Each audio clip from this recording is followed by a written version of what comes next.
labvakar, labs vakars Lūznavas muižā. Prīca redzēt tūs, kas ir jau, kā es saku, sauguši ar literārajiem lasējumiem.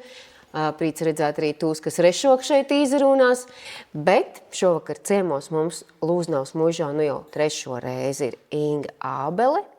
Un, Inga, mēs tiešām esam tev pateicīgi, ka tu atrod laiku, katreiz, kad tev ir kāds fundamentāls laika posms noslēdzies, atbraukt, parunāt, pārdzīvot kopā ar mums un atkal mesties savos izaicinājumos, kas tev ir ne tikai jāsaka gan iespaidīgi vizuāli, bet nenormāli iedarbīgi tieši garīgajā līmenī.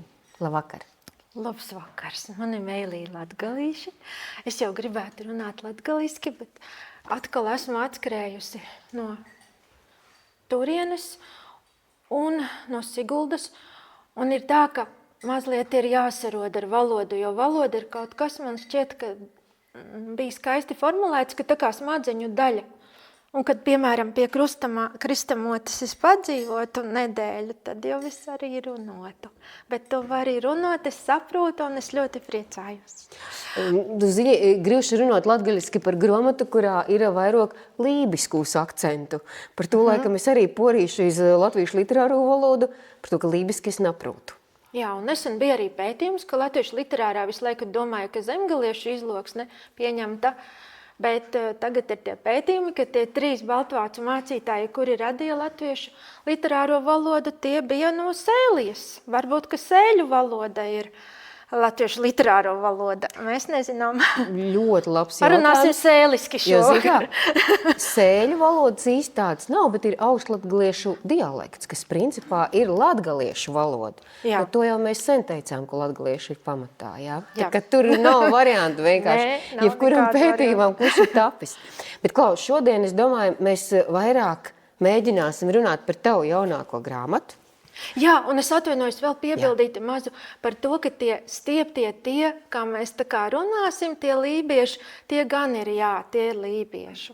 Labi, jā. Labi. Pastiepsim mazliet to garos. Noteikti. Un vienmēr sakot jautājumu par grāmatu visiem, kas to ir izlasījuši. Cik daudz ir izlasījuši, starp citu jau? Visu ir? Saka, pusē ir. Tas jau ir daudz. Jo Lalila Gabažūriju mocīja nabadziņus, ka lika tādā ātrumā tik liela apjoma paveikt, vai ne? Nu jā, bet tie, kas vēl ir ceļā uz grāmatas izlasīšanu, tie arī noteikti domā par to, kā vispār tu esi tikus līdz pašai idejai. Un varbūt sākam ar pirmo jautājumu. Tajā brīdī, kad tapa šī sērija, kā tava izvēle krita uz Aspāziju? Kas bija tas noteicošais? Jo ir skaidrs, ka ir virkne vēl citu autoru, kas tā kā būtu.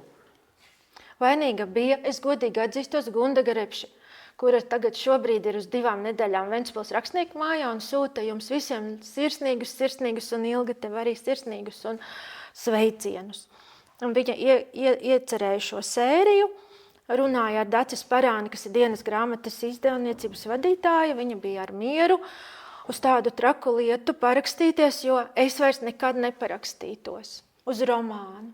Jo es varu stāstu, bija stāstu krājums, mēs 20. gadsimts, tur ļoti labi tas stāstiņš tā kā iederējās, jo stāstu tomēr kaut kā vieglāk pārvaldīt. Bet šeit romāns, un kad viņš sāk tevi vest, un kad viņš ved un cauri gadiem, un cauri tām pieredzēm, un visi jau izdod savus romānus, un tu skaties, ka tu jau paliec jau atkal no laivas ārā izlicis kaut kur iries un vai nezinu, nemaz vai nonāksi krastā. Tā ir tik grūta sajūta, tāpēc man šķiet, ka romānu šī bija pieredze, milzīga pieredze, un tad, kad es to sāku, tad man bija 47 gadi, nu jau man ir 54. Cik tad ir pagājis? Jau 7 gadi, jā, un pilnīgi cits cilvēks te sēž. Un tā ir liela augstskola un reizē liela pieredze. Un varbūt paldies, kad varēju iziet to savu dzīves posmu, kas nebija viegls, cauri roku rokā ar Aspaziju. Varbūt tā tāda ceļa biedrs liela laime īstenībā. Bet Aspāzija kā tāda, labi, Gundagas Repšas rokās jau šobrīd, bet tavā vispār, cilvēka mūžā? Kurā brīdī tu atceries pirmo reizi Aspāziju? Mana omamīte, kura bija no Ventspils, un viņas vecāki bija no Rindas muižas, un viņi bija arī no lībiešiem, un kura mani arī audzināja. Un viņa vienmēr rakstīja apsveikumu kartiņās tos mīļos, tos nekur vairs zvaigznītes nespīdēs tā, kā tavā bērnības lodziņā. Un viņai ļoti patika Aspazijas dzeja, tāpēc, ka omamīte man arī bija ļoti mīļa. Un tie glāstu vārdi, kas Aspazijai piebirduši tai dzejā, tad arī bija omamai ļoti organiski, un viņa tā arī dzīvoja, tā runāja, un Aspazija bija viņai ļoti mīļa. Bet, protams, es pēc tam tikai uzzināju, no kurienes nāk šie te dzejolīši.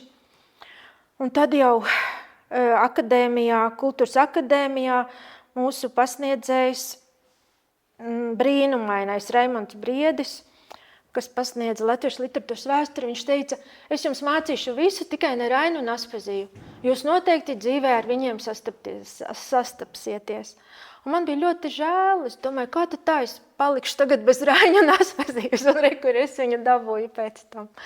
Un pēc tam nāca Māra Ķimele ar savu lūgu par Aspaziju personīgi, kur bija liels veikums arī JRD aktieriem, kuri vāca kopā, un Baiba Broka, jūsu mīļā Baiba Broka, viņa lieliski arī nospēlēja Aspaziju, un arī tagad vēl Aspazijas mājā dubultos viņa vēl sēž tur uz divāna, kā Aspazija, un pieraksta kladītē viņas attēls.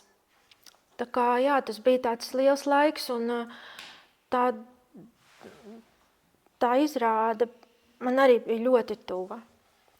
Un pēc tam arī varbūt Repše uzrunāja un teica, tu taču par Aspaziju visu zini, uzrakstīji romāniņu, par kas te tur tev vai ne? Tagad tev viss zināms un tev būs tieši ļoti labi pēc tās izrādes uzrakstīt romānu. Bet Aspazija jau ir tā kā jūra, kur visas upītes sauc par māti. Un tad, kad tur ieiet iekšā aka kungs, tur vēl bezgalības aka priekšā. Te es vēl lūdzu savai izdevējai Dacei Sparānei, es teicu, mīļā, dod man 1 gadu vēl, rudenī lūdzu, oktobrī. Es gribēju saspiest, tāpat kā ar Dunu bija. Aspazija arī saka, ka viņa vienmēr mūždien ir savā daļradē notraucēta.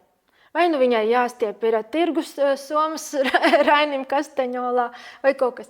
Un tāpat arī es esmu diezgan notraucēta dzīvē. Man vispār šķiet, ka sievietes rakstnieks tas ir diezgan notraucētas visos savos rakstu darbos. Jo tur ir lielai drosmei jābūt kā Māra Zālīte, bet viņai arī ļoti labs arī Jānis vīrs, kurš vienkārši uzņēmās viņas bērniņus skatīt, ka viņa aizvērt durvis ciet, viņai bija jāraksta lugas, viņai bija jāraksta dzeja, un dzejniekam varbūt tas vēl tiešām ir nopietnāk, jo es atceros, ka Ausma sūdzējās, ka Imants viņas vīrs Ziedonis neļauj sunīti ņemt, jo sunītiem skrapstēs nadziņi un izbiedēs dzejoli. Ka jābūt pilnīgam klusumam, un lai varētu saņemt to, kas nāk. Man tā nav, man pilna māja ar kaķiem, suņiem un bērniem un jāskrien mūždieni visur kur. Un tāpēc arī to 1 gadu man Dace neiedeva. Viņa teica, es gāju dušā un raudāju. Viņa teica, kāpēc es jūtos kā tāda sasodīta vecmāte, ka es izrauju to bērnu pusgatavu no mātes miesām. Bet man tas ir jādara, saproti. Es saku, saprotu. Un varbūt, ka labi, jo atkal pasaule metīs šī gada cilpu, kur mēs attapsimies un kas būs. Lai ir vākos. Un es tā kā būtu vairāk sastrādājusi kopā tos 300 gadus, to 18. gadsimtu tā vairāk. Bet, kā bija, tā sanāca šoreiz. Īstenībā tas arī bija mans jautājums. Kā audās tava grāmata? Kurā brīdī tu jūti, ka ir jāpieliek punkts vai jāpagarina teksts vai kā? Cik rimti tas bija? Jo tik ilgā posmā, 7 gados skaidrs, ka tu dienā pie grāmatas netiki. Ir tāds fantastisks cilvēks, Ūziņu bibliotekāra Gunita Kulmane. Viņa ir Ūziņos, tur, kur ir Ūziņu kapi, tur, kur viss Aspazijas dzimta. Un viņi bija kopā jau meklējuši pētījuši dzimtas koku Ingūna Bauere, lai viņai vieglas smiltis, un Anitra Toma, Viesturs Rudzīts, psihoterapeits, un Gunita, viņi bija gājuši, jo Viesturs arī rakstīja Aspazīja māte un meita par tām savām psihoterapijas lietām saistībā ar Aspaziju. Viņam tāda grāmatiņa iznāca. Un tur jau bija sapētīts tas dzimtas koks, un es viņu ieraudzīju, un vienkārši daži no tiem iznāca ārā un atdzīvojās. Vānedznieka meita, es viņu ieraudzīju, un kaut kā tā jau, tā kā tāds sapnis, tā jau rodas tie daļa literatūra. Jo tur ir fakts, un starp to faktu un faktu ir milzīga aiza. Un tu tā kā lec un pazūdi uz brīdi. Un tur ir tā izcēles pasaules spēks. Un tad atkal nonāc pie cita fakta. Bet tas, kas ir tas brīvais kritiens, vai kā to nosaukt, tas jau ir tāds sapņa daļa, jā. Vai tev bija tā, ka tu rakstīji, kaut kur daļa gāja vieglāk, kaut kur smagāk, kaut kur tu jūti, ka uzreiz aiziet tas pavadiens, kaut kur nē? Jo man kā lasītājām ir tādi kritumi, kurus teicu, jā, šits man aiziet kā pa diedziņu, bet šits tamāk Dievs, varbūt tā kā varētu ātrāk drusciņu pāršķirt. Kā ir tev, kad raksti? Tur bija dažādi notikumi arī pa vidu. Un pašas notikumi. Jā, brīnumi arī dzīvē dažādi. Un varbūt tas no māmiņas skatu punkta, kurā Aspazijas māte Margarieta, man tieši arī brālis aizgāja un teica aizgāja, un es kaut ko to Margarietu sajūtu. Kā viņa paglabā tos bērnus citu pēc cita un neredz arī Elzu. Un kaut kā es tā vienkārši sajūtu to, kā tas ir. Kaut kādas svešākas lietas varbūt bija vairāk jāpēt, piemēram, Slobods, ka tur mazliet, jo tagad jau tur netiek, un tur vajag visu iztēloties, kā tur apmēram. Bet nē, tā viņš, kā teica mana meita, sagāja. Gāja un sagāja. Bet tie ķoniņu laiki, man jau liekas, tie bija viss izaicinošākie.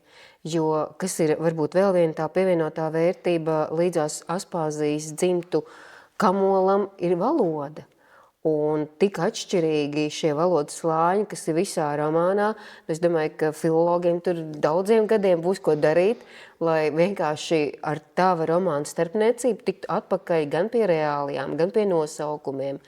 Un tā aušanas valoda, kas ir lībiski, krāsu valoda, auduma valoda, tur es nezinu, tur var atsevišķi pētības rakstīt. Kā tā pie tevis atnāca?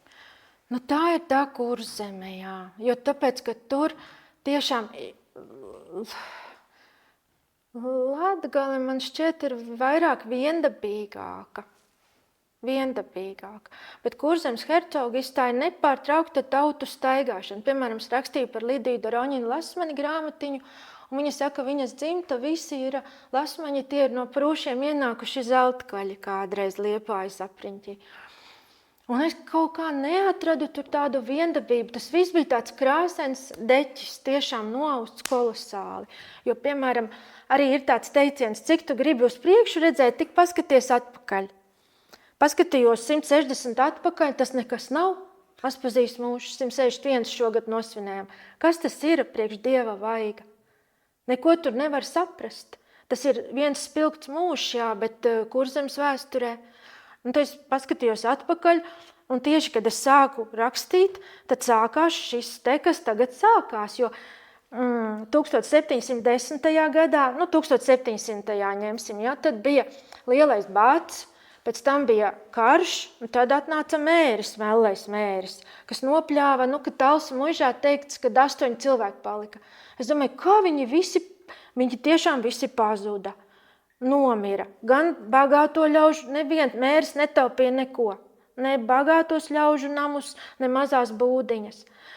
Un tad sapirkās muižkungi, viņiem nebija kas strādā, viņi sapirkās Sāremā, viņi sapirkās Lietuvā, viņi nopirka 35 kuples ģimenes no Lietuvas, lai pabeigtu Rundāls pili, piemēram, ja, Bīrons.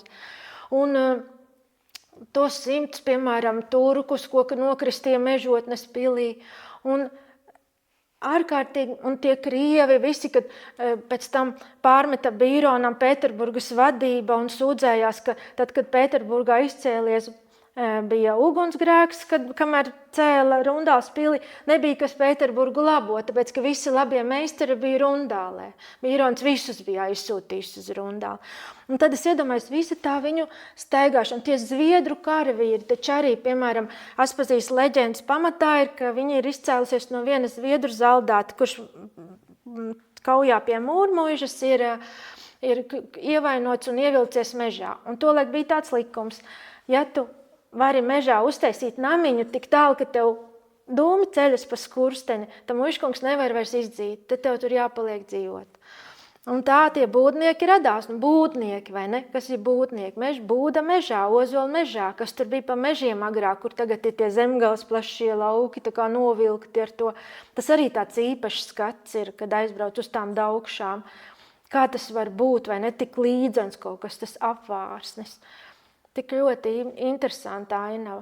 Un, protams, Aspazijas pašas izcelsme, vai ne, no bajāriem, jo Kurzemes tautas dziesmas, ka pēta, tur ir ļoti daudz bajāru.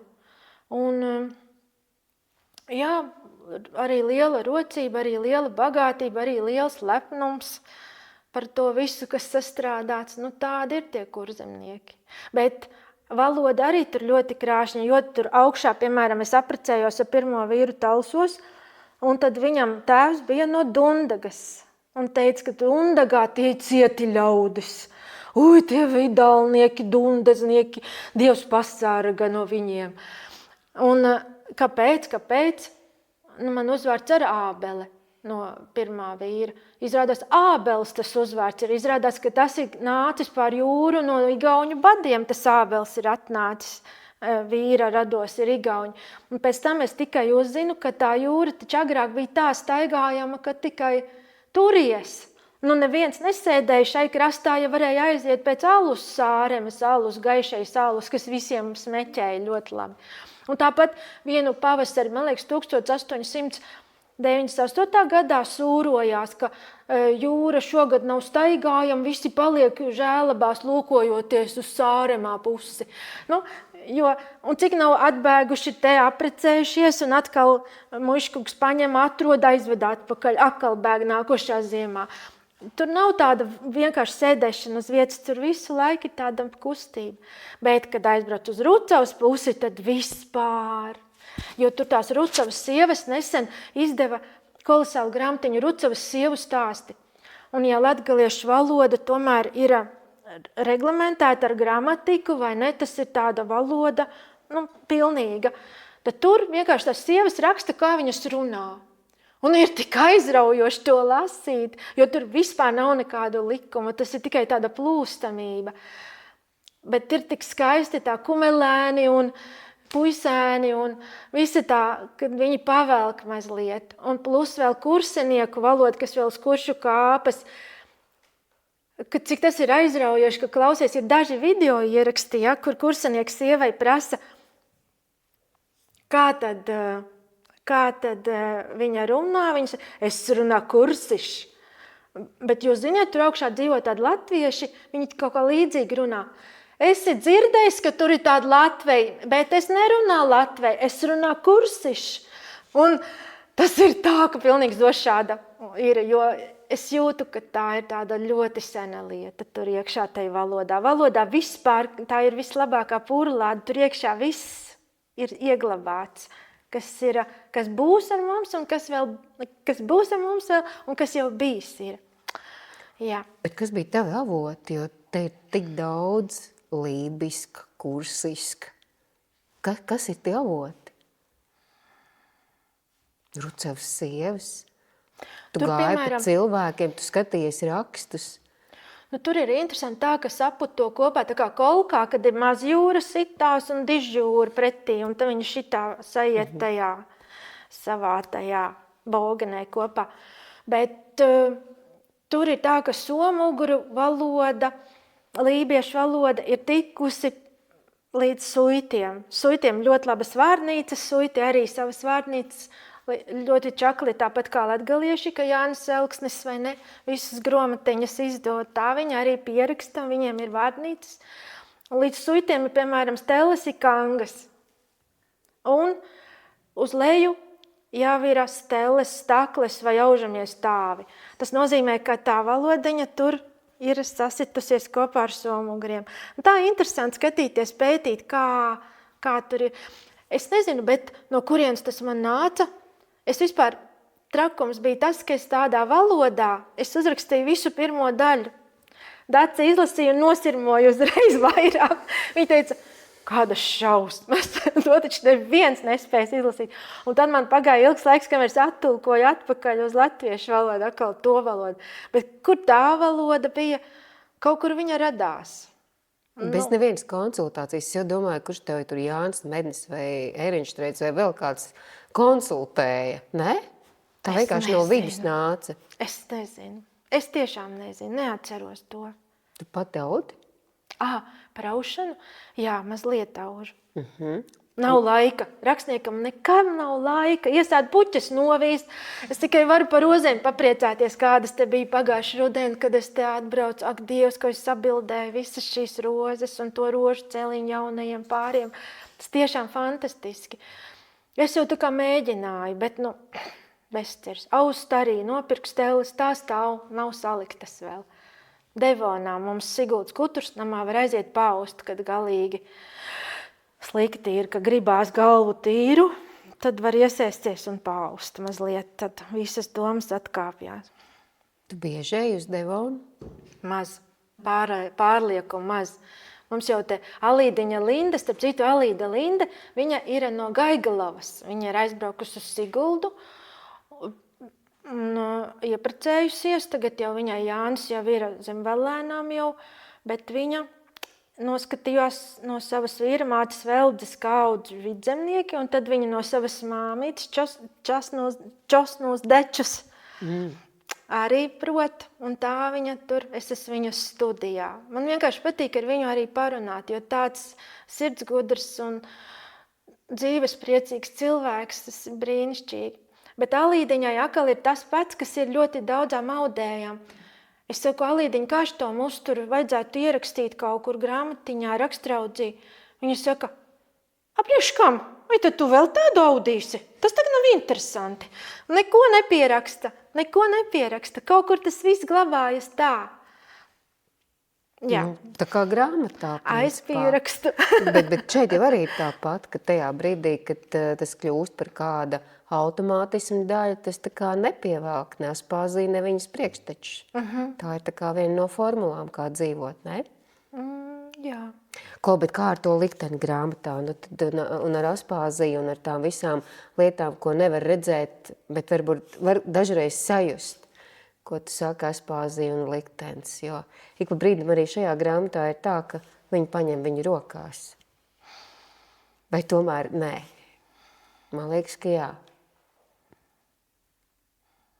Rokās paņemt ļoti gribas, jo ir jau tāds nostāsts par tādu Indijas svēto, kas no gaisa izgriež kreklus. Un, kad tu visu mūžu esi norakstījis, tad pēc tam tik ļoti gribas kaut kādu dzīvu paņemt pavadieniņu, paturēt rokās, kādu aitiņu, paņemt jēriņu, kaut ko tādu taustāmu, jo pēc tam pašam liekas, kas tad tur ir, vai ne?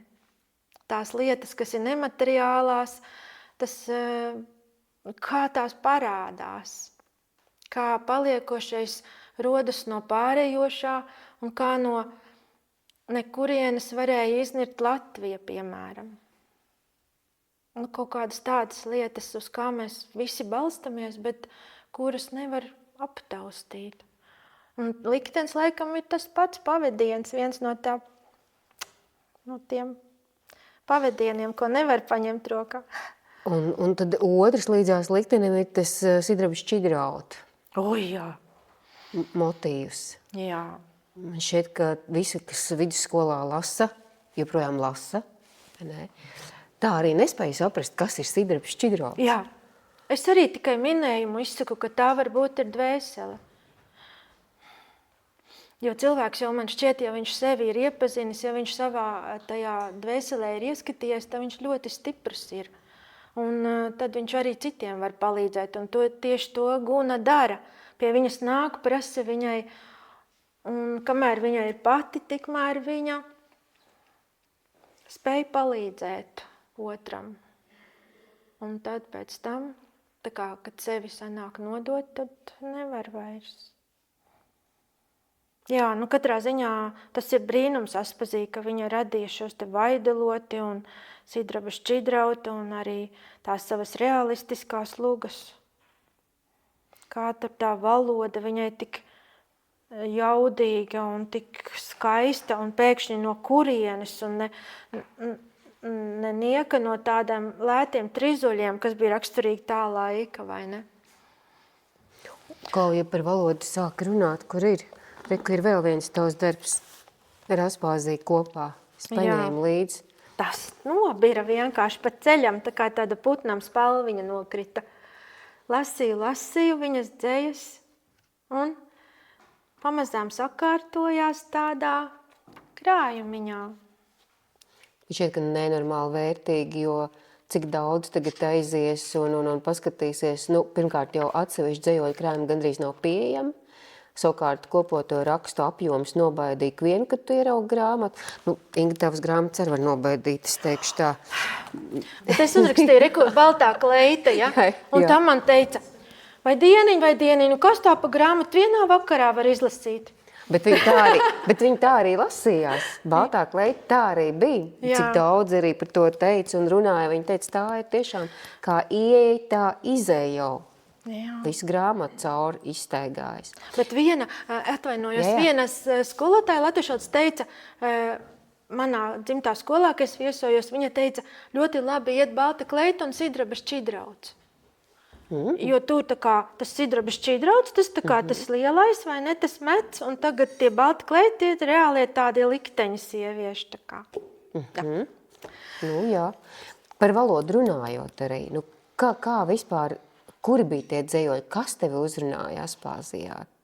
Tu taču arī kaut kā mērķiecīgi gāji un atlasīji to, kas ir tavējais. Jā, kaut kā tā, kad jau tu zini to apjomu, tad jau kaut kā tā tas, kas uzrunā, tiešām tad sanāk kopā, jā. Bet tas laikam katrs varētu šādu grāmatiņu izdot, jo biju dubultu mājā, un tur dzīvoja tajā brīdī muzikoloģe, kura bijusi kādreiz sākumā arī komponiste, Jakubones kundze. Un tad viņa saka, viens no maniem pirmajiem darbiem bija ar Aspazijas dzeju, un viņa noskaita mazas 5 rindiņas, vienkārši tik skaistas. Un es domāju, kā es viņu palaidu garām? Man liekas, ka varbūt, ka tieši katram ir sava tā Aspazija, kas viņu uzrunā, un visu nemaz nav iespējams aptvert. Bet tas, kas šeit, man drīzāk tāds viņas tas mēģināt uzminēt to viņas personības spēku. Kāpēc? Jo, kad es sāku darbu pie Aspazijas, man tētīts arī, kurš tagad jau aizgājis aiz zvaigznēm, tagad jau ir to mīklu droši vien atminējis. Viņš teica, tu atmini meita, kāpēc viņa ir tik kosmiska? Kāpēc viņa tikai tur kosmiska? Viņa galvas vietā viņai zvaigzne, mirdz. Un nezinu, minēju, jā, kāpēc. Bet viņa pati arī ļoti daudzos dzējoļos saka, pie jums es mūžam nepiedaru. Viņa ļoti skuma un bēdājās šai pasaulē. Viņa tikai tur gribēja, tur starp tiem spīdekļiem. Nu, varbūt tiešām viņa bija tāda tā kā sēkliņa nobirusi no kosmosa mums te. Dzējā var būt, bet tavā romānā man šķiet, ka tā nav atslēga viņai. Jā. Varbūt mēs aiziesim pie mīlamās, jo, protams, kad ieraugu šo grāmatas virsrakstu, nu, tad droši vien, ka ļoti dažāds ir asociācijas. Jā, man arī tāds ir no Skodas, no Lietuvas, tāds Edmundas Untulis, viņš pārtulkoja Klūku mūku, žemaitiski, lietuviski, un izdeva. Un viņš tagad raksta, vai jūs lūdzu nevarētu man atsūtīt savu jauno grāmatu mīļākā? Okay. Es saku, Edmundas, tā nav mīļākā. Tā nav, nebūs mīļākā, ir mīlamā. Kā tu to tulkotu? Tad viņš klusu, ilgi pauzi. Viņš teica, būs man par to jāpainteresē. Jo tur ir tāda nianse, vai ne, mīlamā. tulkojums Aspazija, mīlamā Aspazija, it kā tulkota enciklopēdijā Latvijas kā mīlamā no grieķu valodas. Tas ir tas pamats, Jā. kāpēc tu izvēlējies arī, ja? Jo tur jau ir daudz stīgas atkal, kas runā par to mīlamā, kurā brīdī, kas nosauc, ko nosauc un tā. Aha, tā ir tava atslēga. Bet redzot, cik cilvēki tagad, kas iet uz Aspazijas muzeju dubultos un arī Raiņa māja, Aspazijas mājā, tur baznīcas ielā, un tāds pulciņš ir, kurš ir Aspazijas draugu pulciņš, un cilvēki ļoti, ļoti mīl Aspaziju, tiešām. Nu, labs. Bet tavs romāna atslēgas variants caur mīlamā ir parādīt daudzpusību Aspazijas.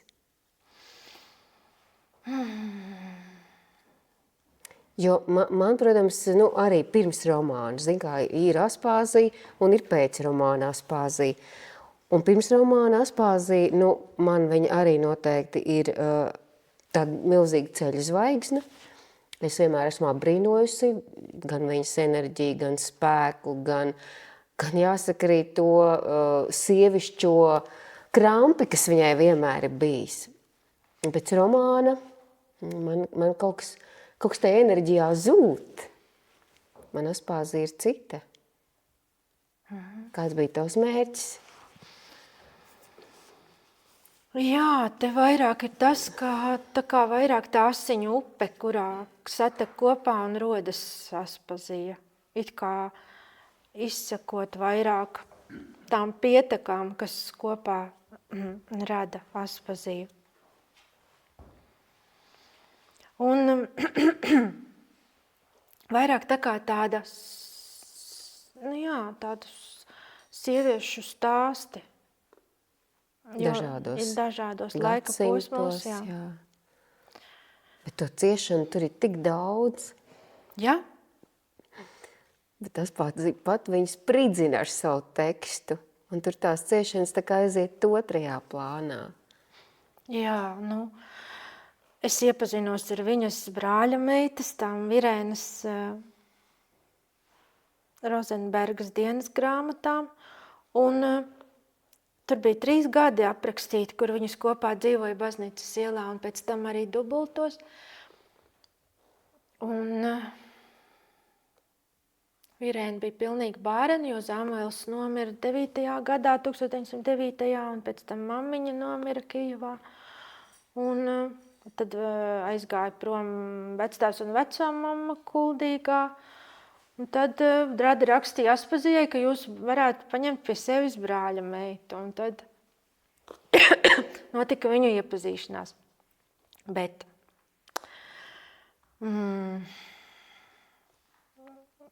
tas varbūt bija tāds ļoti grūts posms Aspazijas dzīvē. Tieši 30. gads, tikko Rainis bija aizgājis, atstādams viņu milzīgos parādos.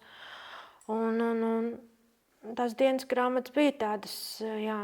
Man šķita, ka Virēna ir Aspazijas skaistākais dzejolis. Tikai Aspazija pati to nezina, jo Virēna iedzīvināja un izdzīvoja to visu, par ko Aspazija rakstīja. Tādu ideālu mīlestību, ideālu meklējumus un tādu pastāvēšanu uz savu, jā. Bet cik var nojaust, viņas īsti nesapratās. Aspazija visu laiku viņa gribēja tā kā rāmjos dabūt atpakaļ, pareizi? Jā. Tad tā ir tā dažādo lomu spēlēšana, dažādie es Aspazijā. Kas tas ir? Ļoti atšķirīgi sanāk ir tas viņas teksts, tas kāda viņa ir ar Rainu un kāda viņa ir ar Virēnu. Jā, jo dzēja tas ir, protams, kaut kas tiek dots, bet otrs jau ir tā ikdienas dzīve. Un vienkārši tā doma vairāk varbūt ir par to, ka Aspazija bija viss, ko mēs varam iedomāties. Kādas lomas viena sieviete var izspēlēt, bet viņai nebija lemta mātes loma.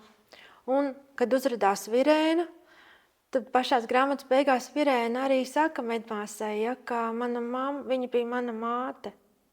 Un, protams, ka arī likumiski viņa bija māte, jo viņa bija adoptējusi Virēnu, bet kaut kā tā satuvināties, cik tas dažkārt ir grūti, pat vienas dzimtas ietvaros, tas ir ļoti sarežģīti.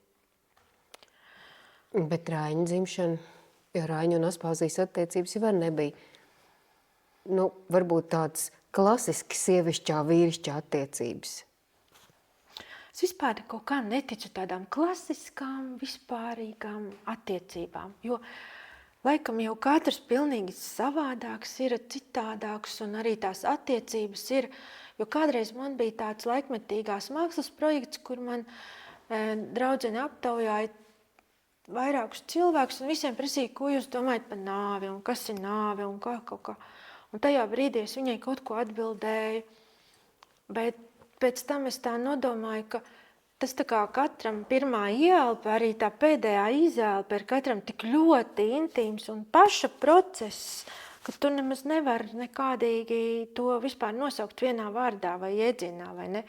Par to nav iespējams runāt ne teorētiski, ne arī vispārināti. Tas ir tik ļoti savs, tik ļoti savs.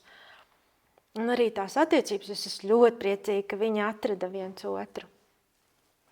Nē, Tāpēc, protams. ka es iedomājos vienkārši par to, ka, ja es uzrakstu romānu, ja Rainis raksta savas lugas, un tad viņš dod to manuskriptu Aspazijai izsvītrot un rediģēt, tas jau ir tā kā savu bērnu uzticēt otram cilvēkam, tas tik milzīga uzticēšanās. Un būtībā jau viņš laikam nevarēja bez viņas to noformulēt, jo viņš kaut kā ņēma no tā kosmosa, tur uzkāpa tajā savā kalnā, saule spīd, viņš raksta, bet viņš neko daudz nesaprot, ko viņš tur raksta.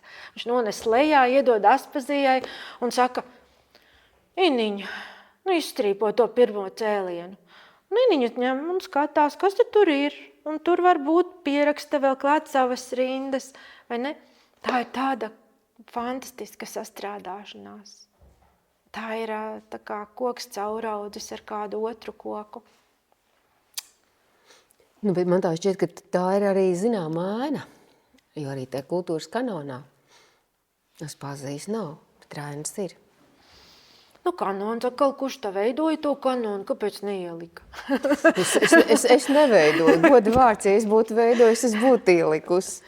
Jo šīs te visas žūrijas un kanoni, tur kāds tur sanāk tas skatījums, bet es domāju, ka Aspazija, protams, ka ir kanonā, kā viņa var nebūt, un vēl ar uzdalkām, kā saka, jo tāpēc, ka viņa tad nedeva savus darbus Rainim labot. Jā, viņa pat varēja viņus uzrakstīt. Pati varēja, jā.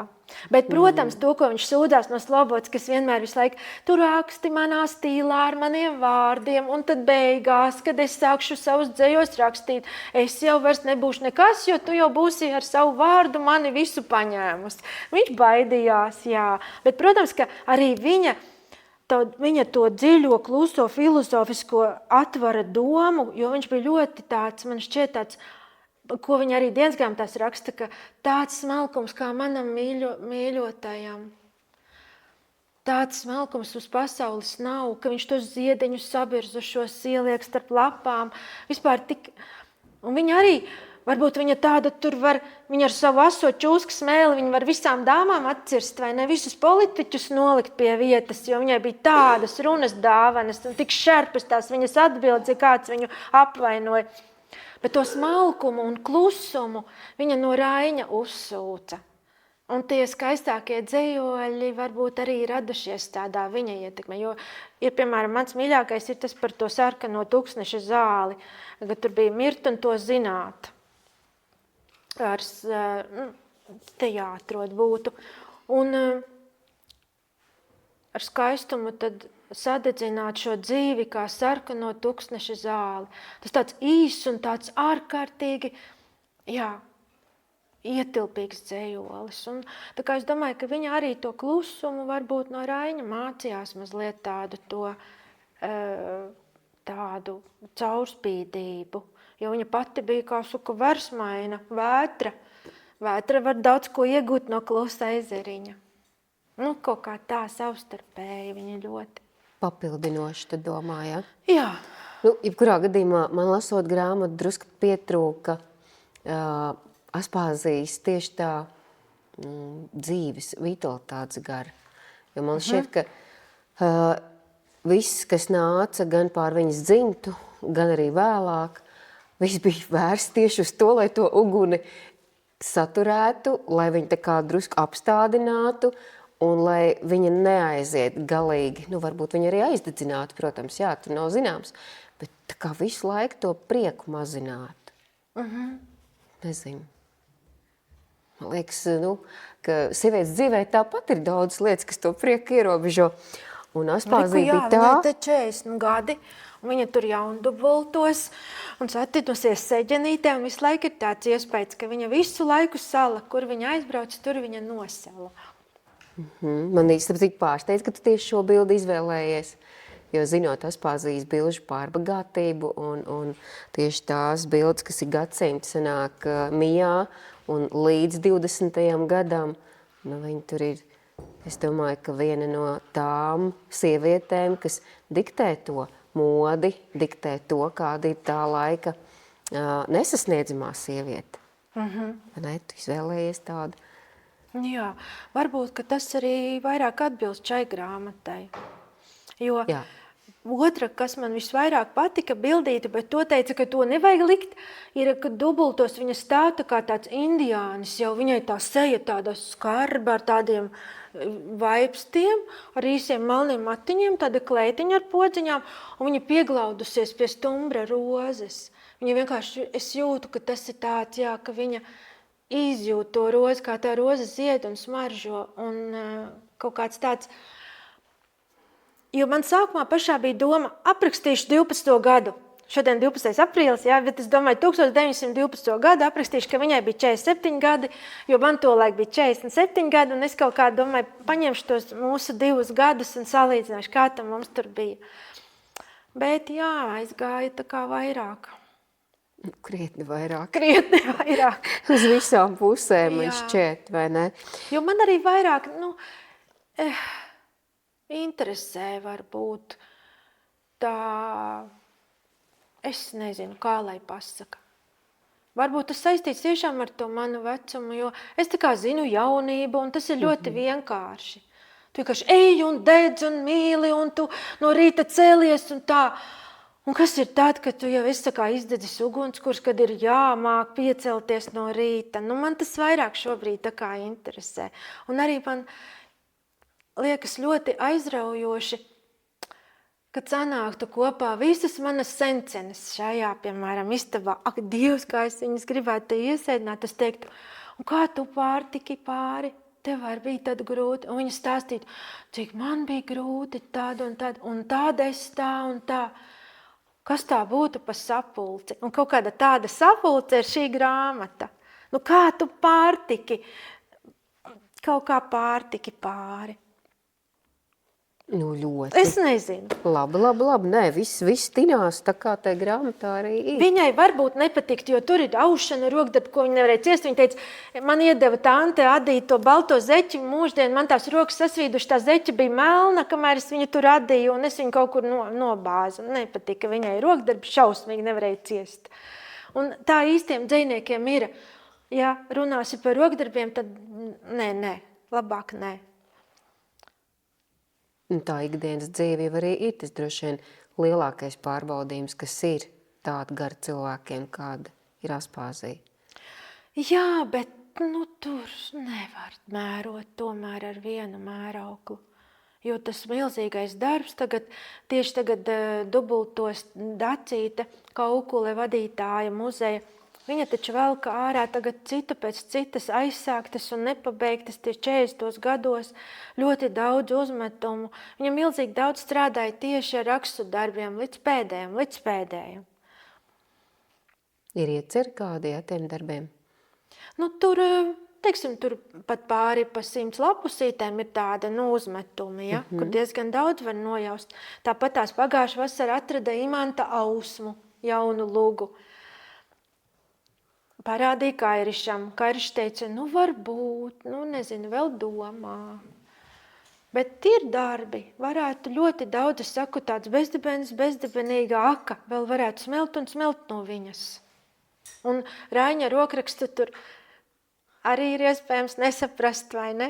Daudz, kas viņā guļ vēl tur iekšā, bet tas nemaz nav atšifrēts. Tur abiem diviem ir tāda rokraksti, ka pat uz kartītēm par ikdienišķām lietām skatoties var izmežģīt visas acis un nevar saprast, no kura gala sākt lasīt, bet labi, ka vismaz daļa ir atšifrēta. Tur tiešām ir ļoti jābūt zinošam rokrakstā. Bet, tās pazīs tāda maģiskā puse. Ko tu par to saki? Kā tu ar to saskāries? Cik bieži Aspāzija pie tevis nāk? Jā, tur bija ļoti interesanti ar to. Es nezināju, ka viņa tāda tik jocīgi varētu parādīties caur kaut kādiem skaitļiem, jo kā es sāku rakstīt 11 bija uz datora pulkstenītī. Rakstu, un liekas, ka es jau kādas 15 minūtes rakstu, un es paskatos atkal 11, neiet uz priekšu laiks. Un es saprotu, ka viņa tur, jo viņa man tā kā ļauj tagad rakstīt, jo ļoti ilgi viņa neļāva pat tuvoties sev. Bet tad es sāku, un jā. Jo tie dvēseles meklējumi, kas tur ir, tie jau arī tādi, kad pēkšņi it kā viņa kaut ko pavēsta, ja? Kā tas, bet te var saprast, kādā veidā tu kaut ko citu darot, pēkšņi iešaujas prātā tā atbilde. Un jā, tagad, kad es citreiz domāju, kā tālāk būs bez viņas, tad ir tā mazliet bez tādas tā kā pavadības. Bez zelta pātadziņas turpmāk būs jādzīvo. Bet pati esi saukus garus? Nē. Oi. Nē? Es nezinu, kā viņa bija tik stipri tajā pagājušā gadsimtā. No klātesošiem neviens nav saucis garus? Nē. Ir?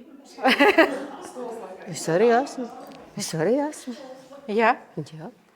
Es nezinu. Tāpēc es, protams, tajā brīdī, kad muzejā man ir stāstīja, un to jau īpaši nepopularizēja, ka Aspāzija ir ļoti daudz pat ar to nodarbojusies. Nu jā. Un tie kaķi? Ko tu saki par kaķiem? Man patika un sajūsmināja tā vieta, kur viņa saka, es nevarēju iedomāties, kad es nomiršu, mani sagaidīs suns. Jā, ir tāda. No suņus viņa šausmīgi nevarēja ciest. Un es saprotu, ka tā dzīve arī lielā lauku sētā tolaik bija, nav tā kā pie mūsu laikā, ja, kad ir patversmes un žēlastība. Tur bija ļoti skarbi. Ja māte var izmest truncīti ārā, ka zina, kad suņi noplēsīs. Un, jā, bet tie bija tie laiki, es taču atceros pati. Tagad, piemēram,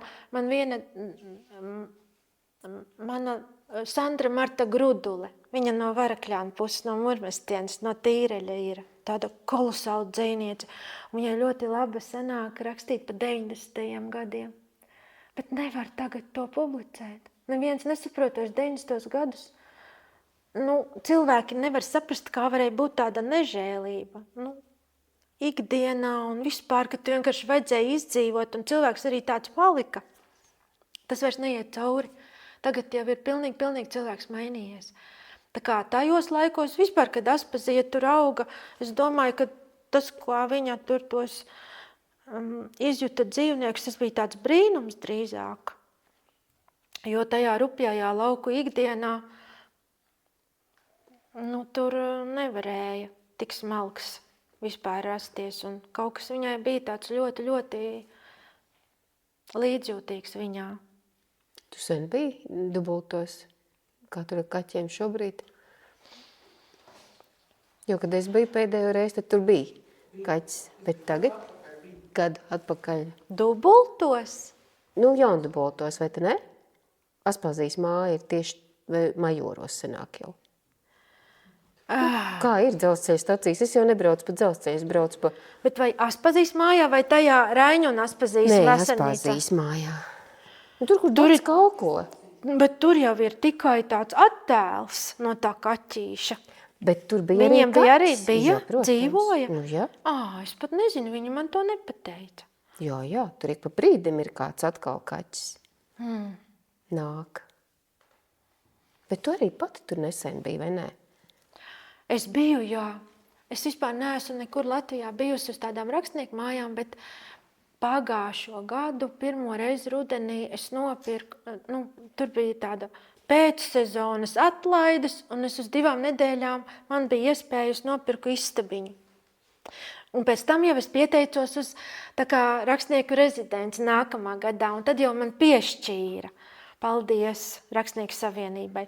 Bet to pirmo reizi, es domāju, es tikai tur tā ievākšos un mazliet paskatīšos. Un tur nebija nekāda rakstīšana. Es vienkārši skrēju pa tām viņu taciņām, kur tas pēperkoku namiņš, kurš tagad, diemžēl, tūlīt sagāzīsies. Bet es domāju, viņš tiešām pieskārās tām durvīm. Viņa nāca pie viņa un atvēra šīs durvis tiešām. Tāds brīnums. Un tad atkal visas tās Lielupes malas un tās jūras malas un viss, man likās tāda liela vieta, tā milzīga elpa tur tajos mazajos, jo tur pat tās Lielupe, tur pat tās jūra, viņas nes to savu to stāstu, un tur pat lielais ceļš iet cauri un dzelzceļš, un ļoti, ļoti man patika tur. Es sapratu, kāpēc viņiem tur patika. Tur reizē tāds viegls, birstošs smiltiņas, zīda, baltas, un reizē tur ir arī tāds liels, spēcīgs vējš, kas nes tās domas. Ļoti laba vieta tur ir viņiem. Tāpēc droši vien tur patika Jūrmalā. Kaut gan, kad lasa atkal Uģas Kulmes atmiņas, vai ne, ka viņš raksta, ka viņa aizsūt uz Dubultiem uz skolu mācīties, tā pelēkā nobradātā smilts, tie ļaužu pūļi, kādreiz, kad impērija bija vēl vai ne, kas tur apgrozījās, kas tur bija pa milzīgiem, lieliem ļaužu pūļiem. Tagad jau tur tā ļoti arī klusa salīdzinoši.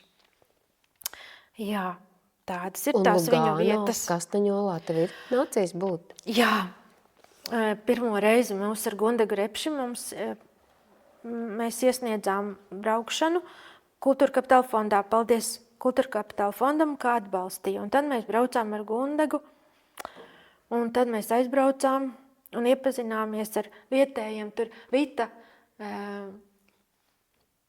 Začesta, tur dzīvo pie Komo ezera. Tagad jau laikam viņa Šveices pusē, bet tur ir tā, ka Šveices pusē un Itāļu pusē, un īstenībā tur noteikti vajag aizbraukt. Jo tur ir viegli aizlidot uz Milānu ar lidmašīnu kādreiz, kad ir tādas lētākas biļetes. Un tad turpat iziet ārā un paņem, ir tāds autobuss parasts, kurš iet uz augšu uz Lugano, tad 25 €. Un uzbrauc augšā, un tur var Vitai pa Facebookā vai pierakstīt, uzrakstīt, viņam izguldina tur arī pie sevis un visu arī var apskatīt. Jo ļoti 2 lielas biedrības ir Šveices latviešu biedrība Auseklis un Itālijas latviešu biedrība, kur atkal vairāk koristi dziedātāji. Un tā ap to Kastaņolu. Un tad bija Sanita Kosoviča, kura bija sākus strādāt Reiņa un Aspazijas muzejā par vienu no vadītājām. Un viņa aizbrauca. Un toreiz bija tā, ka tā slikta diezgan komunikācija no mūsu puses, ka viņi domāja, ka varētu slēgt to Lugano muzeju ciet Kastaņolas, Raiņa un Aspazijas istabu, jo viņi nejūta ieinteresētību tā kā no mūsu puses. Bet visi tur sabrauca, kopā 160. gada dienu svinēt, un arī Sanita bija ieradusies, un te viņa to nabaga Itāli vienkārši laikam nelaida no istabas ārā, kamēr viņš neparakstīja viņai, ka 5 gadi vēl būs muzejs. Jo viņa teica, mums tas ir svarīgi, bet es domāju, ka tiešām mums tas ir svarīgi. Varbūt pat, ja mēs te neaizbraucam, bet tur ir svarīgi, lai tur būtu tā piemiņas istaba, jo tur tiešām ir ļoti, ļoti skaisti. Un tad Lugano pilsēta pagājušajā gadā vēl nosauca vienu stāvu taciņu par Aspazijas un Raiņa ceļu. Ielu. Un tur var arī tagad pasteigāties pa šo ielu. Un tiešām, man liekas, brīnišķīgi. Kāpēc braukt uz kaut kādām tālām citām ārzemēm, ja var tur aizbraukt? Pat tiešām. Tā ir. Es piekrītu, ļoti skaista daba. Droši vien, ka var izvēlēties nākamajam gadam maršrutu, tie vēl nav būts. Jā. Aspāzija ir nolikt maliņā šobrīd, es saprotu. Ko Inga dara šobrīd? Ai, Vai tas ir liels noslēpums? es tagad vairāk ir tā, ka kad aiziet kuģis, tad pēc tam nāk tie vilnīši. Un tagad es pa tiem vilnīšiem.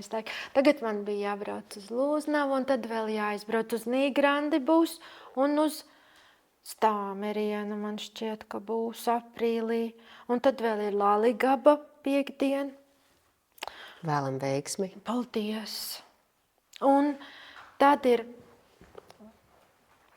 dažādas tādas tikšanās, un it kā nav tas miers. Te tagad atbrauc te Marijas istabiņā, iegāju. Es domāju, kā te varētu paslēpties un rakstīt. Jo tāpēc, ka nav tāda miera tagad pasaulē. Kaut kā viss tāds saspringts un ļoti, ļoti, ļoti it kā saistīts ar to. Nu, vēl tagad jāpabeidz būtu pa Dainu kalnu. Mums ir Anna Jurkāne, Turētas muzeja rezervāta vadītāja, kura radās iecere veidot Dainu kalnu, un Induls Ranka izkala tos tēlus. Un Dainu kalnam pagājuši gadu bija 40 gadi, un tad viņi lūdza apkopot Krišjāņa barona stāstu un Annas Jurkānes stāstu, kur ir nākusi no smiltniekiem, no Lubānas. Un viņai vispār uzvārds ir Trūpa, un viņai no tiem trūpiem, kas arī apglabāts Krievijā. Un Induls Ranka atkal ir no Lejas ciema, no tās puses.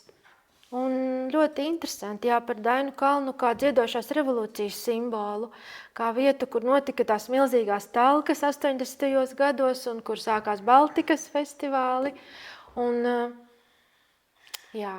tāda zīmīga vieta, jā. Tev droši vien, ka šobrīd var dēvēt jau par Latvijas, kultūras slāņu arheoloģi literārā formā, jo pilnīgi katrā darbā ir kaut kas tik fundamentāls, Klūgu mūku lasot, pārējā Latvija atklāja Latgali, jo viņi nekad to nav ne tikai zinājuši un pieredzējuši, bet viņiem tas ir pilnīgi kaut kas jauns. Dunu lasot atkal, tu aizēji tik dziļi visā šai te gan padomju, gan cilvēku psiholoģijas, gan zirga klātesamības un lietās. Un šeit atkal ir viss, kas ir saistīts ar aušanu, drēbēm, krāsām, kā to visu iegūst. Tāda pilnīgi, un tagad vēl Dainu kalns būs klāt. Tas ir tāds. Varbūt par rakstību, par rakstraudzi tā grāmata vairāk, par rakstraudzi, Jo es tā domāju tieši, ka varbūt pirms tā melnā ķeburiņa uz baltās lapas, no kura mēs veidojam to pasauli, varbūt pirms tam bija tas rakstiņš, Rikutev rakstiņš, kad zināja visi, kas tas par rakstiņu. Un tagad atkal bieži vien, kad bērns paņem manējais arī telefonu, un es redzu, ka viņš vairāk it kā pasauli uztver caur rakstu, atkal nāk atpakaļ tas.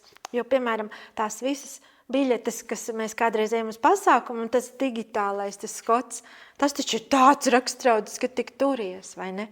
Tur nav vairs tas lineārais šis te,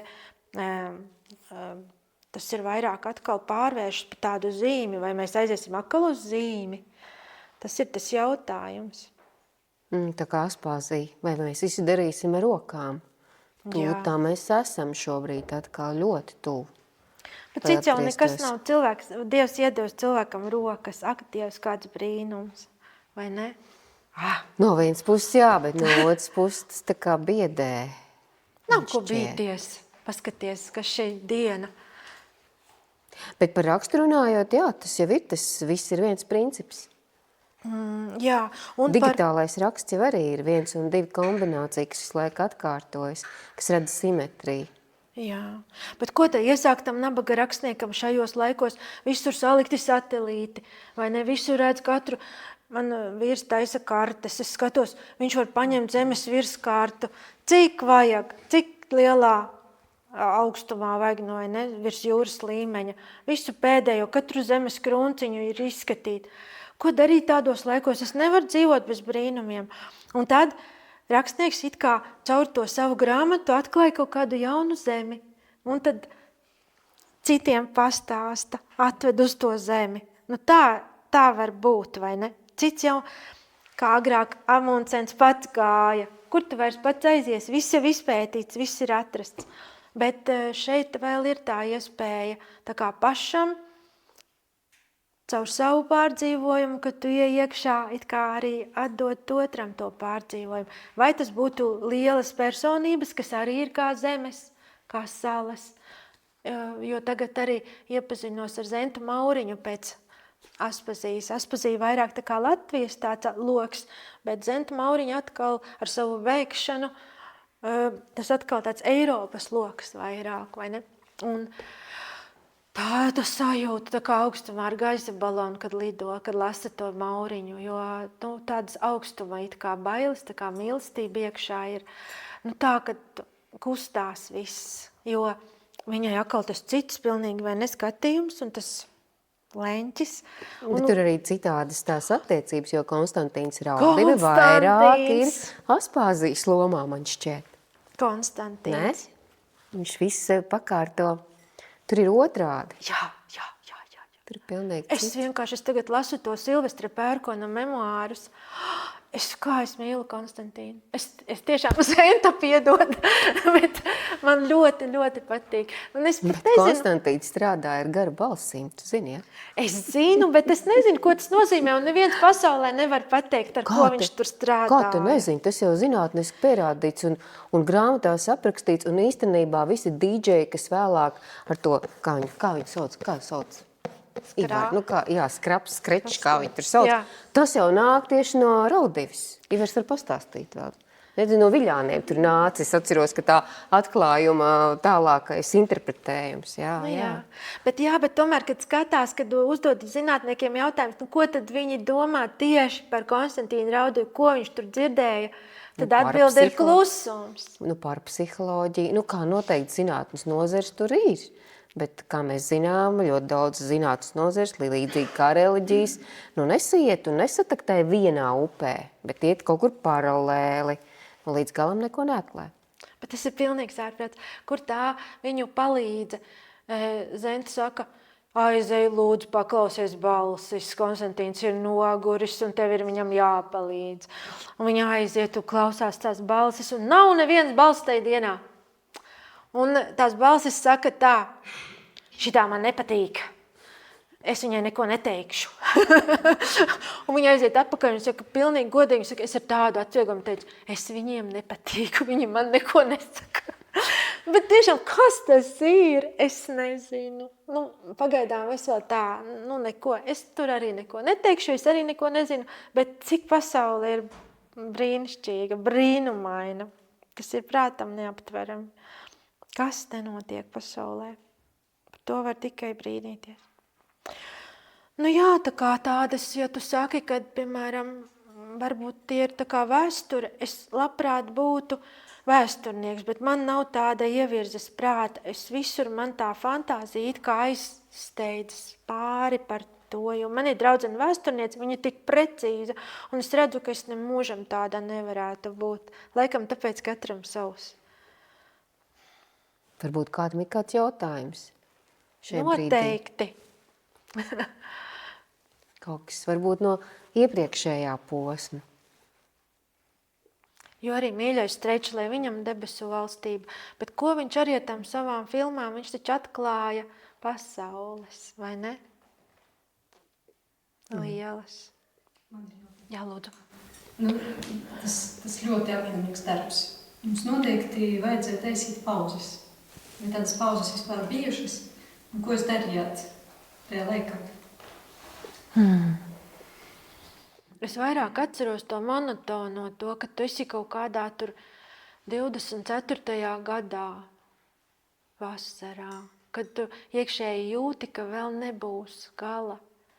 Un katru rītu vienkārši piecelties un apsēsties pie tā galda. Tas ir šausmas. Romāns jāizsēž ir. Lūga tādā ziņā ir lieliska, ka tu tā kā sliņķis vari uzrakstīt to dialogu. Pārējo, lai pati piedomā, vai režisors, vai lasītājs, vai ne. Bet šeit tur kaut kā no tā uz tā un uz to vēl tur kaut kur. Bet tās pauzes bija, pa vidu ienāca Lidijas Ziediņi, jo es ar Lidiju iepazinos 16. gadā, un viņa tāda unikāla personība. Kamēr es, piemēram, arī šodien es uz sevīm varu dusmoties, ka es mēģinu te kaut kā apkārt dzenu to lapsu, lai noķertu pa visu mežu, un reizēm tikai man izdodas viņu noķert. Bet Lidiju, kad runā, tad viņa tik precīzi vienā teikumā noformulē, un tāpēc es arī mēģināju rakstīt tieši kā viņa runā, precīzi noformulēt viņas tajā intonācijā un balsī. Un tad 22. gadā viņai, diemžēl, mēs bijām aizbraukušas uz Sārnati, un viņai bija jau, cik, Kurā gadā viņai pagājuši gadu bija? Viņai 100 bija pagājuši gadu, jā. Un tad viņai bija 97, jā. Un es pēkšņi saprotu, un viņa atbrauc uz Rīgu atpakaļ, viņa teica, ka viņai nodzisušas acis, ka viņa vairs nevar grāmatu izlasīt, jo Dunu es viņai vēl devu izlasīt, jo viņai tomēr tā pieredze par tiem laikiem man čeku vairāk. Un tagad es saprotu, ka es tomēr gribu, lai, ja es rakstīšu par viņu grāmatu, lai viņa var iepazīties un izlasīt. Un es sāku rakstīt pa Lidiju. Es teicu, ka man jāuzraksta pa Lidiju, lai es Lidijai vēl varētu uzdāvināt to grāmatu. Tas ir tāds diezgan skumjš iemesls, bet Lidija ir dzīva, un viņa tagad vēl arī nosvinēja 100,5 gadu, un šodien viņa pie savas meitas svin arī ir pareizticīgo lieldienas, un viņai meita ir pareizticīgā, un viņa sēž kuplā savā mazbērnu pultiņā un priecājas, un es teicu, ka brauc uz Lūznavu. Viņa teica, laimīgu ceļu un pasveiciniet sirsnīgi lūznaviešus. Un tad tas bija tāds, it kā, un tad man arī tieši sanāca, ka man brālis aizgāja mūžībā 23. gadā, un kaut kā tur man sanāca Lidija to laika posmiņu nodzīvot pa vidu vēl. Bet tad es atkal turpināju šo grāmatu. Bet zirgi, gaisa baloni, vēl kaut kas. Nu jau nē. Neviens. Meita iet tagad uz zirgiem, un vīrs tagad pārstāja ar gaisa baloniem, jo viņam jau cienījams vecums ir. Un tagad tā dzīve varbūt vienmērīgāka tāda kļuvusi, bet arī ir tā, ka grūtāk, ja es agrāk jaunībā, kad es gāju, es jūtu, ka blakus tek tās divas upes. Nu, tas, ko es, piemēram, gribu rakstīt, atliek vienu solīti spērt, un jau tu esi tajā iztēles, jau ej un to stāstu jau domā. Tad tagad ir kaut kā plānāks jau sarucis tas iztēles pasauli, tur vairāk vajag koncentrēties. Un labi, ka tagad man ir lūdziņa un librets, jo tad es varu klīst gar gauju, un tad man rodās tā dialogi. Bet viņš taču jāizsēž pie tā datora, pie tā galda. Kā kādreiz Vizma Belšvica teica, ka kas no tās rakstīšanas ir liels dibens un beigti nervi. Kaut kas tur ir ar tiem romāniem tāds, jā. Varbūt vēl kāds sadūšojies kādam. Bet varbūt es tagad nolasīšu kādu fragmentu, jā. Jo bija jālasa, un tad es prasīju grāmatiņu, ko tu gribētu, lai es nolasu. Tas bija, nesen bija lasījumi, un tad man atvērās uz tā 400 lapuse, un tā bija pa Briežu māti, 150. Es nezinu, ko tagad varbūt no tā senākā, no tā 150. Kas man te tagad varbūt sanāks? Labi.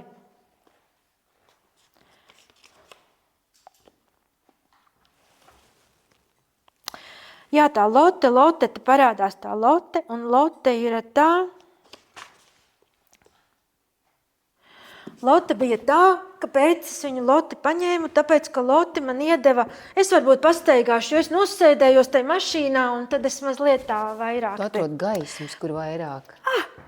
Jā, Jo Lotte bija tā, kad es skatījos, ka Lotte ir dzimusi 100 gadus pirms Aspazijas, un viņa ir vācu baltiešu pēctece, un viņa cīnās par to savu sievietes neatkarību, bet tajos laikos, kad vēl tas vispār ir nepieņemams. Jo viņai vīrs ir no Jaunpils, tāds diezgan mežonīgs vīrietis, un viņa atkal tāda smalka un izglītota, un galīgi viņiem neiet tā dzīve, jo viņš neprot ar viņu runāt, un viņa neprot ar viņu runāt, un piedzimst mazā Frīdrikiņa, un Lotte vienkārši paziņo vecākiem, jo viņš mani neciena, un vecāki viņai saka, tev nevajag, lai viņš tevi cienītu, vienkārši dzemdē katru gadu viņam pa bērnam, un būs labi.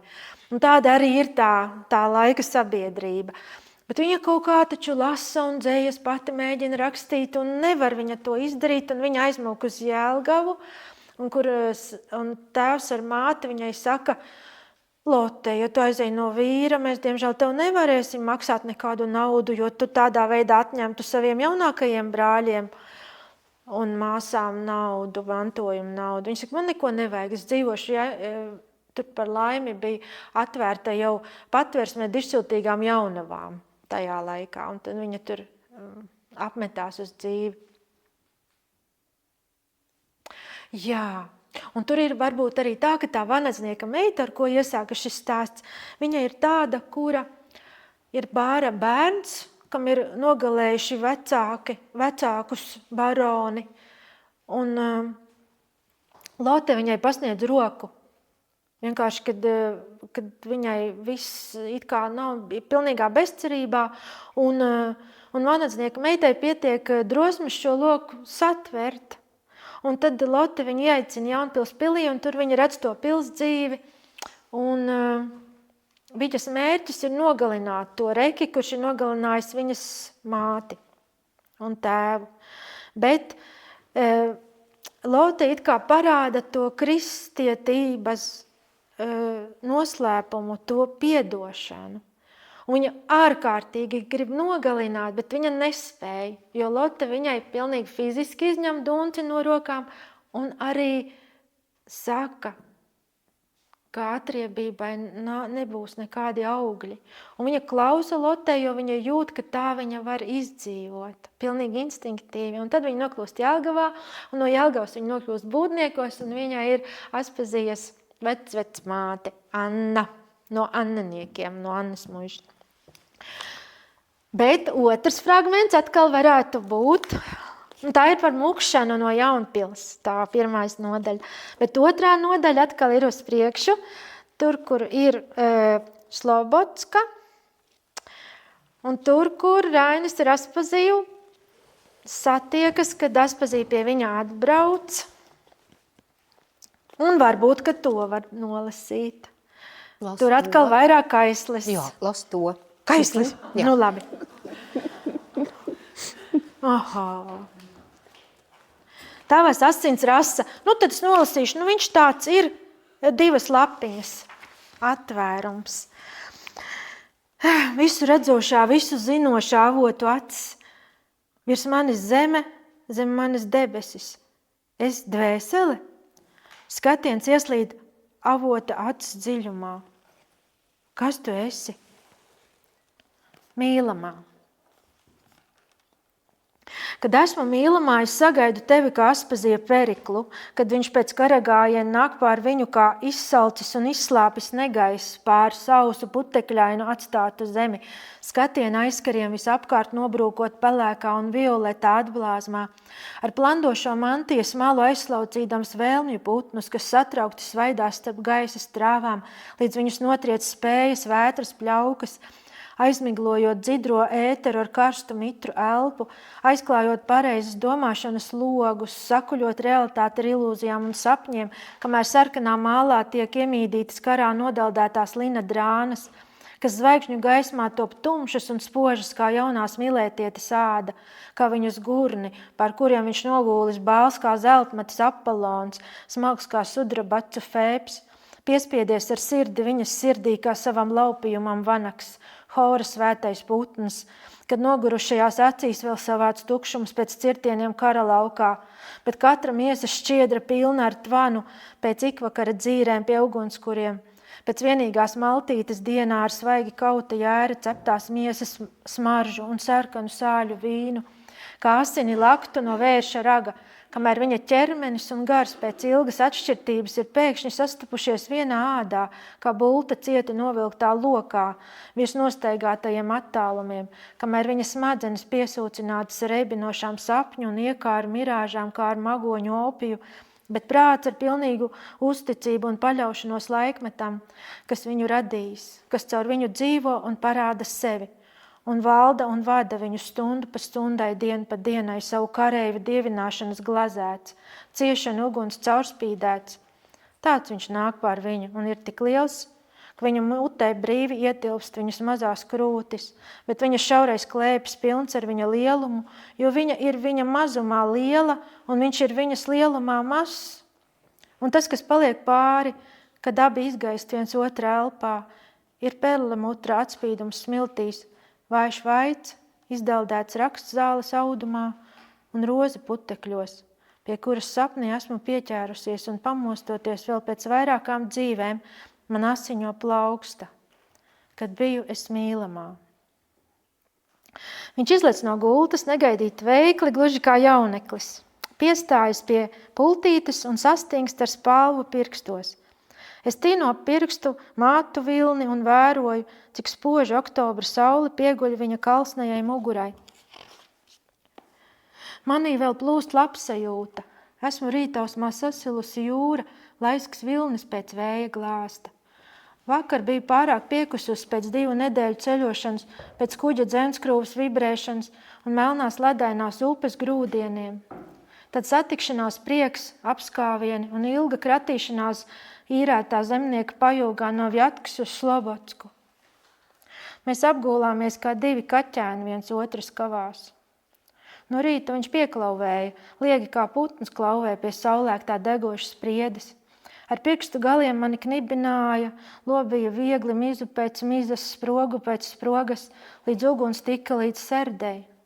Viņš ievācās manī uz dzīvi, mana dvēsele, mana dzīvība, ar visu savu saldo miesu.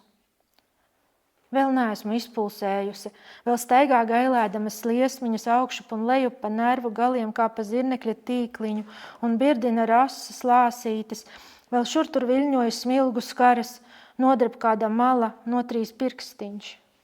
Viņš ir manas īstās mājas, no kurām esmu izraidīta augstajā pasaulē, kur pastāv tikai cietumi, vilcieni, ledainas upes un bezgalīgi ceļi, kas ved no sākuma punktā arvien tālāk un tālāk prom citu no cita.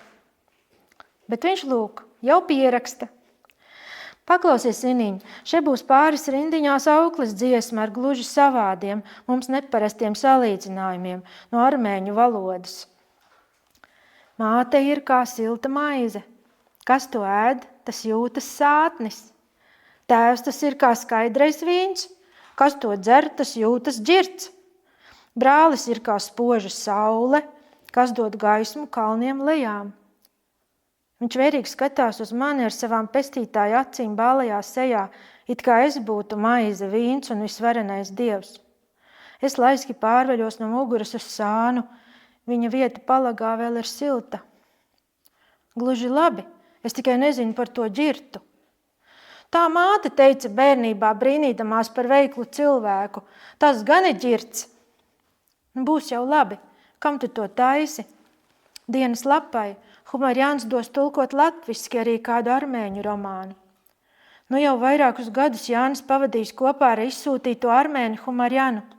Būdams sociāldemokrāts, tas ir arī liels armēņu patriots. Viņš nevien daudz stāstīja par savu dzimteni un tautiešiem, bet uz Jāņa lūgumu bija uzrakstījis garāku rakstu par armēņiem un Armēniju, sevišķi par viņu vēsturi un literatūru. Armēņi ar pilnu tiesību var saukties par visnelaimīgāko tautu un zemi. Vai Latvijai nav līdzīgs liktenis un vēsture un līdzīgs uzdevums, es jautāju? Un vai šī loma nav jau allaž bijusi vēsturē? Vai Grieķija nav nesusi šo lomu un liela tikusi? Aspazija. Viņš pasmaida. Paklausies šo. Trimdeniekam, kas mīt svešā zemē, sirds ir slepkavota, dzīve beigta. Nolūkojoties uz drudzi viņa sirdī, pašām cietām klintīm jānodrebas.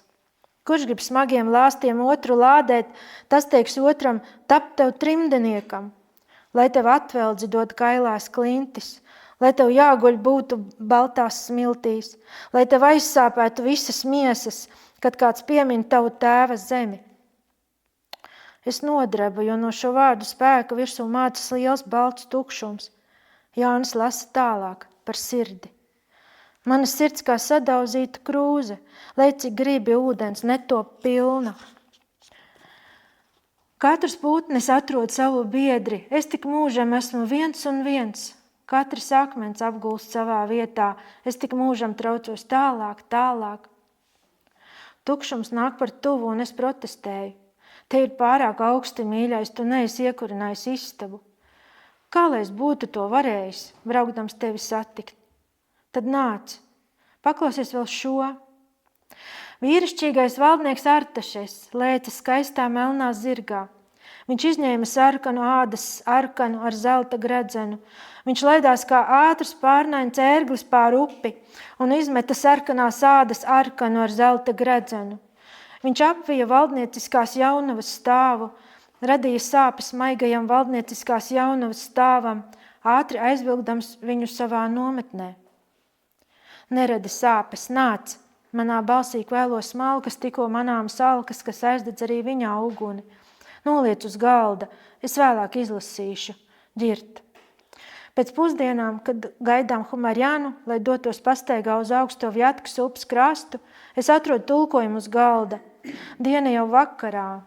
Man jāiededz lampa, lai varētu salasīt Jāņa sīko nervozo rokrakstu. Rīta lūkšana, ko dzied Nerses saukts daļais. Gaismas rīts, taisnības saule, lai tava gaisma uzaust manī. Celies, mans valdniek, lai man stāvētu klāt. Cel mani, kas esmu pilns žēlabu. Dari, ka es topu līdzīgs eņģeļiem. Topi dzīvība manim, kas esmu miris. Gaisma manim, kas esmu aptumsis. Aizmidzini manas sāpes. Es tevi saucu ar savu balsi. Es tevi lūdzu ar savām rokām. Dod man tavas labās sirds dāvanu. Dodi ūdeni manām acīm, jo es raudu karstām asarām un dari mani brīvu no maniem grēkiem. Mīlas vārdā ar savu mīlu dari mīkstu manu akmens sirdi. Lej, kungs, manā dvēselē tavas asins rasu un mana dvēsele taps līksma. Atlieku lapu atpakaļ uz galda un pieskaru roku pierei. Poēzija vien spēj dziedināt brūces. Kungs, tava asins rasa, kā es viņu mīlu. Tāds gabaliņš. Viena elpas vilcienā. Jā. Nu, ko? Romāna beigās ir tas jautājums, kur paliek uguns, kad ugunskurs ir izdzisis. Ko saki tu un ko saka Aspāzija?